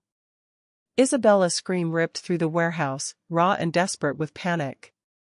"I'm here," his voice returned, strained but miraculously alive. "But we're running dangerously low on ammunition, and they've got us completely surrounded." "Marco, get her out of here." "No." Isabella's voice rang out, carrying an absolute, undeniable finality. "We're coming to you. All of us." Before Marco could even formulate an objection, Isabella was already in motion, instinctively leveraging her extensive knowledge of hospital emergency protocols to navigate the smoke-filled, war-torn warehouse. She had rigorously learned to move with clinical efficiency through chaos during countless medical crisis simulations, and those honed skills translated perfectly to the brutal realities of this urban battlefield. "Follow my lead," she instructed Marco, keeping low as they moved swiftly between the smoldering, burning containers. In medical emergencies, we employ a technique called controlled movement through hazardous environments. The key is to move decisively, but crucially, never to expose yourself for more than 3 seconds at a time. Marco, despite his extensive years of rigorous tactical training, found himself instinctively deferring to Isabella's precise guidance as she led them through the treacherous, smoke-filled maze of obstacles toward Alessandro's embattled position. She moved with a surprising, innate confidence, pausing only briefly to meticulously assess each potential route before committing, reading the chaotic flow of battle with the same calm, analytical precision a medical professional would use to read vital signs. They were halfway across the vast warehouse floor when Isabella suddenly heard it, a sound that made her blood run cold, an unmistakable, distinctive whine that signaled an RPG being loaded. "RPG, southeast corner," she shouted into the radio, her voice clear and calm, her medical training having taught her to maintain composure and communicate precisely during life-threatening situations. Alessandro's response was immediate and urgent. "I see it. All units, incoming explosive."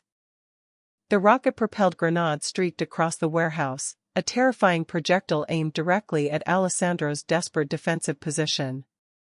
Isabella watched in agonizing slow motion as certain death hurtled toward the man she loved. And in that terrifying instant, something profound inside her snapped with crystalline clarity. Without a moment of conscious thought, Isabella broke from cover, sprinting toward Alessandro's position with a speed born of pure, primal desperation.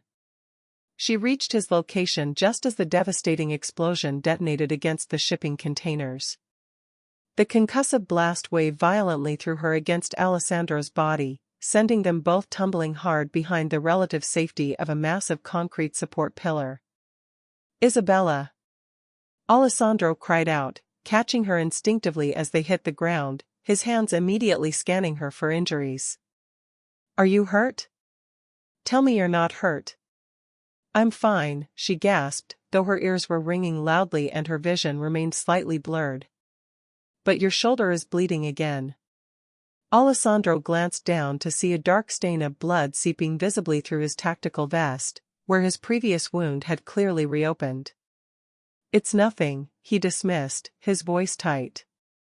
"It's not nothing," Isabella retorted, her hands already reaching into her medical kit with practiced urgency. Her medical training, honed through countless emergencies, instinctively asserted itself, cutting through the surrounding chaos. "You're going into shock. And if you lose any more blood, Isabella, listen to me." Alessandro seized her hands, his gaze burning with a desperate mixture of love and fear. "I need you to understand something. If we don't make it out of here—" "We're making it out," Isabella interrupted firmly, her movements already efficient as she began to treat his wound. "All of us together." A new voice, cold and laced with a distinct Russian inflection, sliced through the receding battle sounds. How touching. The Mafia prince and his little nurse dying together in the dirt. Isabella looked up to see Viktor Petrov emerging from the swirling smoke, flanked by 6 heavily armed men. He appeared younger than she had anticipated, perhaps in his early 40s, with striking pale blue eyes and a smile that held a chilling promise of inflicting pain. "Petrov." Alessandro's voice, laced with a deadly calm, cut through the tension as he instinctively positioned himself protectively in front of Isabella. "You want me? You have me. Let her go."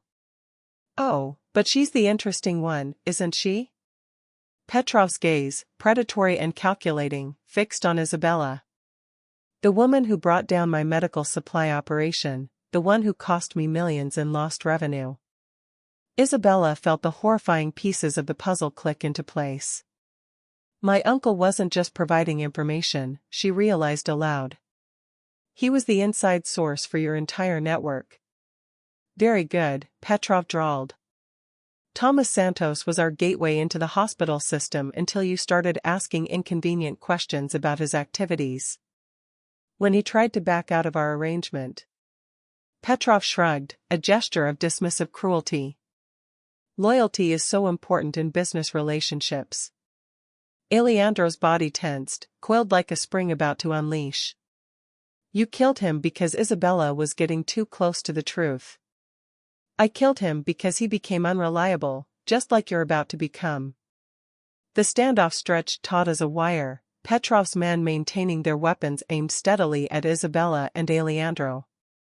Around them, the cavernous warehouse had fallen into an eerie, suffocating quiet, both factions waiting to see how this final confrontation would inevitably play out.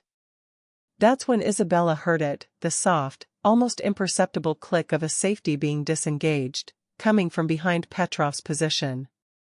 Marco had seized the moment of distraction, using the tense silence to flank their adversaries, moving with the silent, deadly expertise that defined his role as Alessandro's most trusted lieutenant. But Petrov, too, possessed a predator's instincts. The Russian crime lord spun sharply toward the sound, his weapon smoothly tracking toward Marco's concealed position. In that crucial moment of divided attention, Isabella instantly recognized her opportunity and seized it with the same decisive action that had guided her through countless medical emergencies. She lunged forward, driving the surgical scissors from her medical kit directly into Petrov's gun arm. The weapon discharged harmlessly into the ceiling as Petrov screamed, a raw cry of pain and utter surprise. "Now, Alessandro!" Isabella shouted, her voice cutting through the sudden chaos. What followed was a brutal, efficient symphony of violence, expertly orchestrated by Alessandro Romano at his most lethal. He moved like death personified, his weapon speaking with mechanical precision as he eliminated Petrov's men in mere seconds. Marco's perfectly timed covering fire from the flank position caught the remaining survivors in a deadly crossfire, leaving them no room for escape or surrender.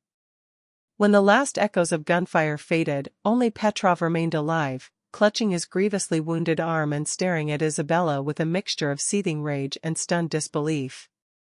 "You have no idea what you've done," he snarled, his voice a ragged whisper. "My organization spans 3 countries.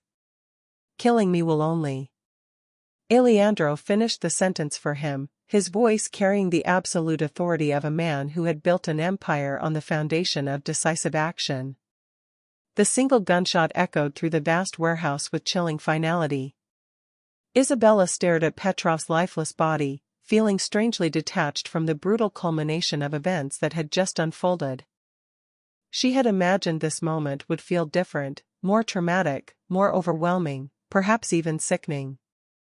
Instead, she experienced only a profound sense of completion, as if a long, agonizing chapter of her life had finally, irrevocably closed. "Isabella?" Alejandro's voice was soft, laced with a hint of uncertainty, as he reached for her. "Are you all right?" She turned to look at him, this dangerous, powerful man who had irrevocably turned her world upside down, and then fought fiercely beside her to piece it back together in an entirely new, unforeseen configuration. "I killed someone tonight," she said quietly, her voice barely a whisper. "You saved lives tonight," Alejandro countered, his gaze unwavering. "Mine, Marco's, probably your own." Isabella nodded slowly, a dawning understanding settling over her. This was her new reality. In Alejandro's world, violence was not senseless, it was surgical, purposeful, a precise tool used to protect what mattered most. "I'm not the same person who walked into that gala," she stated, her gaze steady. Alejandro stepped closer, his intense eyes searching her face for any trace of regret or fear. "No, you're not," he agreed, a faint smile touching his lips. "The question is, who are you now?" Isabella looked around the warehouse at the stark evidence of the battle, at Marco efficiently coordinating with Alejandro's rapidly arriving reinforcements, at the nascent empire they had fought so hard to preserve.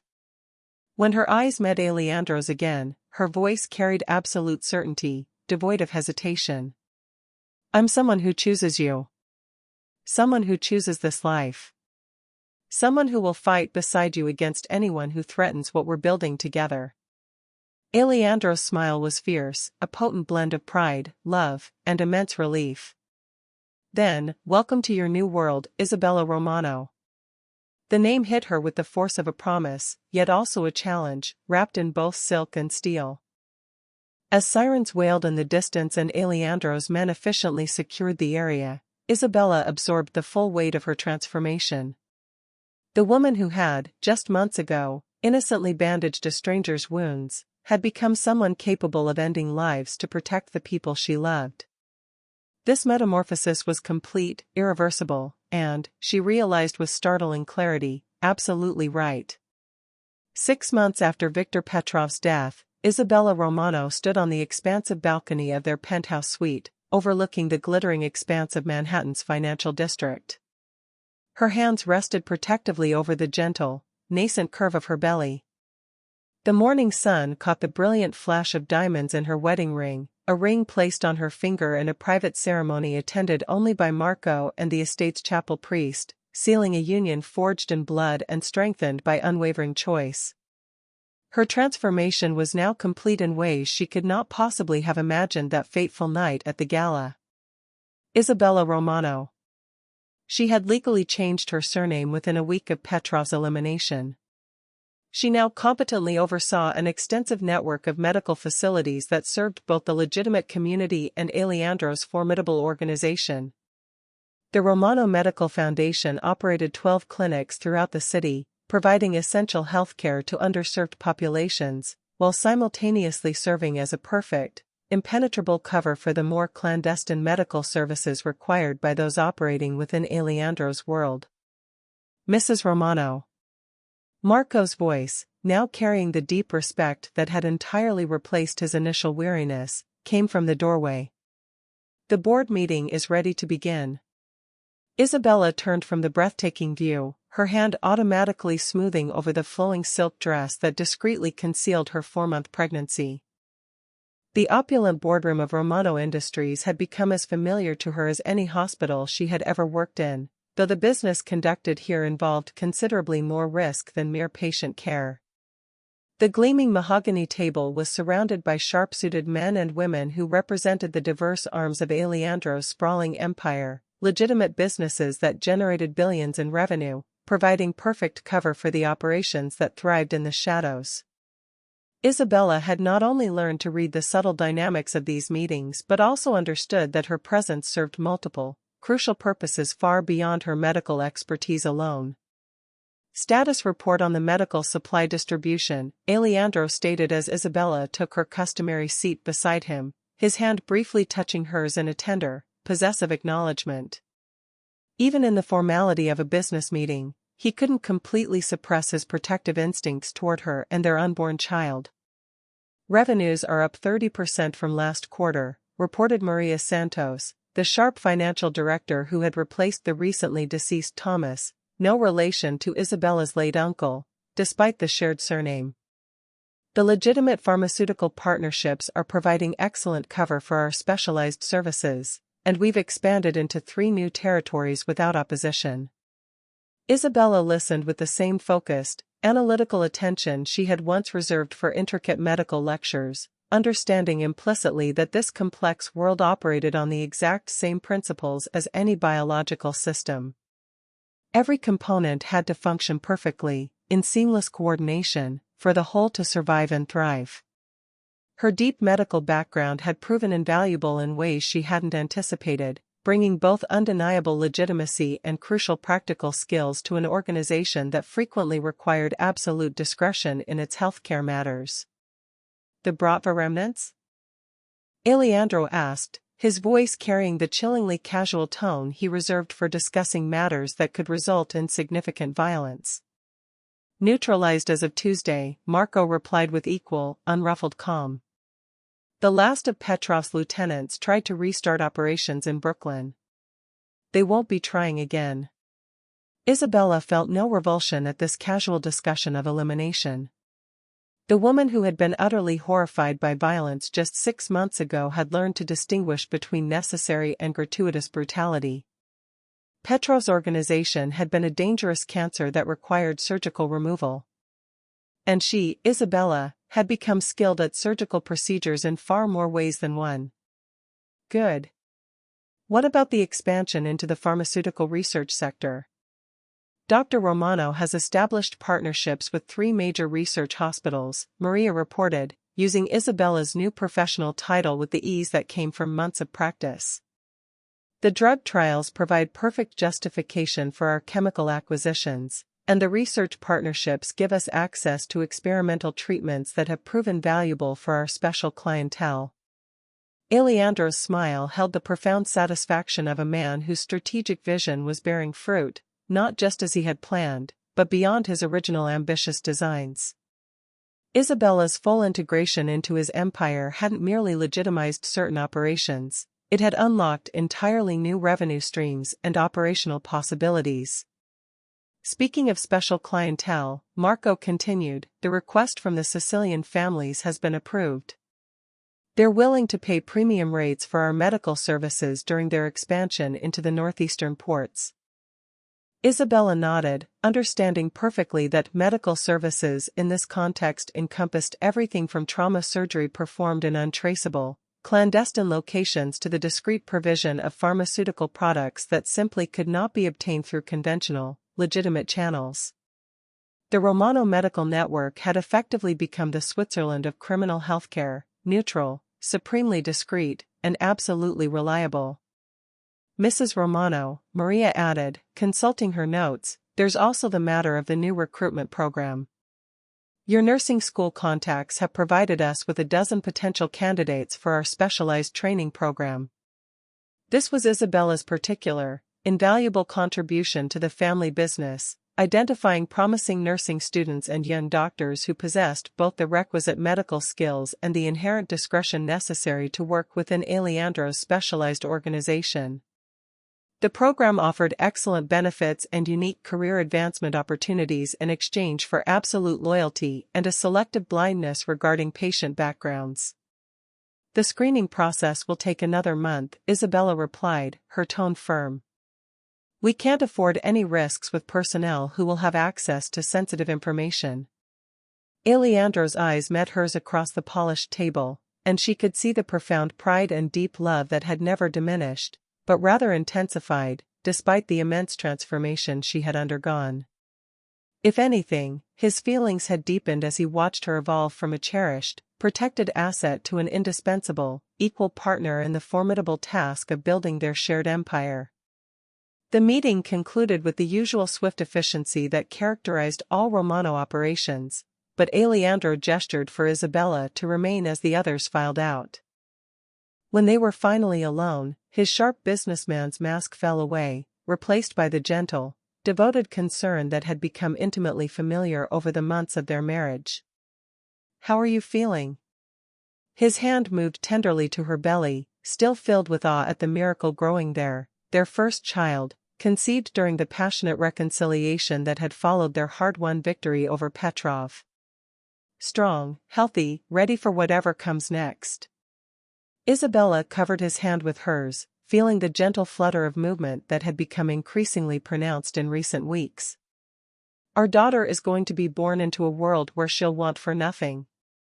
Daughter? Alejandro's eyebrows rose with a mixture of surprise and profound delight. The ultrasound yesterday confirmed it. Isabella's smile held the pure joy she had discovered in planning for their shared future. Elena Romano, if you approve of the name. Elena, Alejandro repeated, his voice soft with wonder, tasting the name. After my grandmother. She would have loved you, Isabella. You remind me of her, beautiful, intelligent, and absolutely fierce when protecting family. Isabella leaned into his embrace, marveling at how incredibly natural this extraordinary life had become. The penthouse apartment, serving as their private residence within the imposing Romano Tower, was filled with a charming blend of their combined lives, medical journals resting beside intricate business reports, children's books already awaiting Elena's arrival, and artwork that seamlessly reflected both traditional Italian heritage and Isabella's more modern sensibilities. Sometimes I think about that night at the gala, Isabella said quietly, her fingers tracing patterns on Alejandro's chest. How terrified I was. How certain that you were destroying my life. Alejandro's gaze softened. Do you regret any of it? Isabella considered the question seriously, thoughtfully reflecting on the woman she had once been, struggling financially, utterly alone, and naively unaware of the profound complexities of the world around her. That woman had harbored dreams of helping people through conventional medicine, of living a quiet, safe life that would honor her parents' memory. No, she said finally, her voice carrying an absolute, unshakable certainty. I regret nothing. That woman at the gala was living half a life, merely surviving instead of truly living. You didn't destroy my life, Alejandro. You showed me what I was truly capable of becoming. Outside their panoramic windows, the sprawling city spread out beneath them like a vast, vibrant kingdom waiting to be mastered. Somewhere within that intricate maze of buildings and teeming humanity, the Romano Empire conducted its myriad businesses with the smooth, almost silent efficiency that had made it legendary among those who operated in the shadows. Medical supplies moved seamlessly through channels that existed in a delicate parallel to legitimate commerce, serving an exclusive clientele who paid premium prices for absolute discretion and unwavering reliability. Isabella Romano oversaw it all with the same meticulous precision she had once applied to patient care, now understanding that the underlying principles were identical: diagnosis, treatment, recovery, and above all, the unwavering protection of those under her vigilant care. Elena is going to inherit an empire, Alejandro said, his voice rich with ambitious plans for their daughter's future. She's going to inherit a choice, Isabella corrected gently, her gaze soft but resolute. The same choice you gave me, to decide what kind of person she wants to become. Alejandro's laugh was rich with appreciation, a deep resonance for the remarkable woman his wife had become, someone who understood power intimately but was never corrupted by it, someone who embraced their dangerous, complex world while steadfastly maintaining her own unwavering moral compass. As evening approached, they began to prepare for the formal dinner that would finalize the Romano family's significant expansion into European medical supply chains. Isabella dressed in a custom-tailored gown that gracefully accommodated her pregnancy while maintaining the undeniable elegance expected of the wife of a man like Alejandro Romano.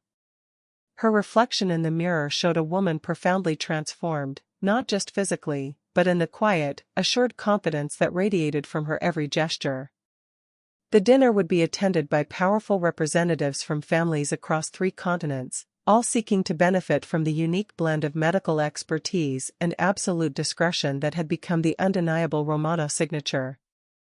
Isabella would charm them with her intelligence and impeccable professional credentials, while Alejandro skillfully negotiated the intricate terms that would expand their influence even further. Later that night, as they lay in bed, Isabella's head resting comfortably on Alejandro's chest, she felt Elena moving restlessly within her, as if sensing the vibrant excitement in her parents' voices as they planned for their sprawling future. "What kind of world are we building for her?" Isabella asked softly, though she already knew, deep down, the answer. "A world where she'll never be powerless," Alejandro replied, his hand gently protective over their unborn daughter. "A world where she'll have every advantage we can provide, every protection we can arrange, every opportunity we can create, and the freedom to choose her own path. Always, just like her mother." Isabella smiled in the darkness, understanding implicitly that Elena Romano would be born into privilege beyond measure, but more importantly, into a family that understood the true, nuanced nature of power, not just the ability to control others, but the profound wisdom to know when such control was necessary and when it was destructive.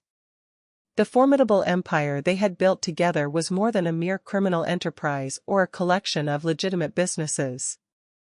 It was a living testament to what 2 people could accomplish when they chose to face the world as unwavering partners, undeniable equals, and ultimately, as a family that would endure whatever formidable challenges lay ahead. Outside, the city never truly slept. And somewhere in its immense, pulsating depths, the Romano organization continued its intricate work, healing the wounded, supplying the desperate, and maintaining the delicate, precarious balance that kept their corner of the shadow world functioning with clockwork precision. Isabella Romano, formerly Santos, closed her eyes, feeling her daughter stirring gently within her. Tomorrow would undoubtedly bring new challenges, new opportunities, new choices to make. But tonight, she was exactly where she belonged, utterly at peace, beside the man who had shown her that some prisons were, in fact, keys to freedom, and some dangers were profoundly worth embracing for the sake of love. The road ahead would undoubtedly bring its share of new challenges, fresh opportunities, and critical choices to make. Yet, tonight, she was exactly where she belonged, utterly at peace, nestled beside the man who had shown her a profound truth, that some perceived prisons were, in fact, the very keys to freedom, and some inherent dangers were truly worth embracing for the sake of a transformative love.